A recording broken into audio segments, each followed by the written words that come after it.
BrokerIPTV.com. News and views from the Real Estate Connect 2008 in New York City.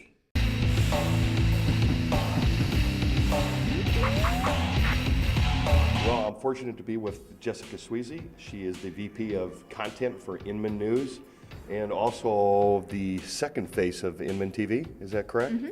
That's right. Well, I'm just honored to be here today. I know Brad was talking about some things the other day, social media, video, transparency. This time he was talking about the market, obviously being here in New York and with what's going on in the U.S. I guess I'm really curious. You talk to all the brokers. You write all the news pieces. You're posting. What's really the world according to Jessica? What do you see in 2008? Okay. Well, I don't write all the news. I edit most of it. But I really think that 2008 is another transition year. I think that a lot of places are still going to see a down market. Not every place, but the correction is still playing out in certain areas. But with that in mind, we are seeing a lot of brokers succeeding. We're seeing new brokerage companies opening this year, new brands coming out. Some brokers are really finding the downturn to their advantage. They were ready for this. So it's really exciting for entrepreneurs who prepared themselves and know that real estate is cyclical, and now is a really exciting time. Technology costs are low. There's a lot of opportunity online. There's so much that you can do. I think the problem is, brokers are going to have a hard time just really drilling down and figuring out what it is they're going to do and not try to do everything. But I think it's going to be a good year.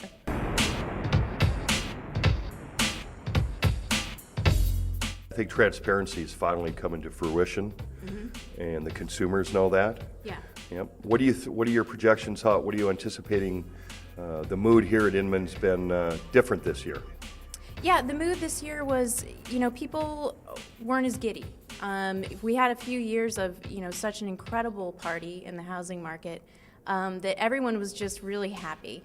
Now it seems like people are a lot more serious, which is good. It's good for the industry. It's good for the consumer. More agents have time to look at applications like blogging and how to incorporate that in their business because they're not just so infiltrated with business right now. They kind of have time to step back and reflect and think, how can I engage my customer differently? That this year I think was kind of more about openness to new ideas and just really serious about implementing a lot of this stuff. Right, and the markets in California, from what I've seen and heard here, it's very much, and I think this is true across the country, micro markets. Oh yeah. Very contrary to the press of the U.S. We have markets that are increasing. I think it's important to always remember that real estate is local, and I know even in my market in San Francisco, certain segments of the market are still doing really well. Houses are selling really fast at the upper end. The lower end entry-level condo market in San Francisco, however, is the one that's really slowed down. It's all relative. You really have to figure out what is working in your market and really, as an agent and broker, explain to your customers what's going on, without sugarcoating it. I think it's really important. That's the transparency aspect that people are finally getting. So. Wow. Well, I really appreciate your input and your insight. Thank you. Find more real estate videos at BrokerIPTV.com.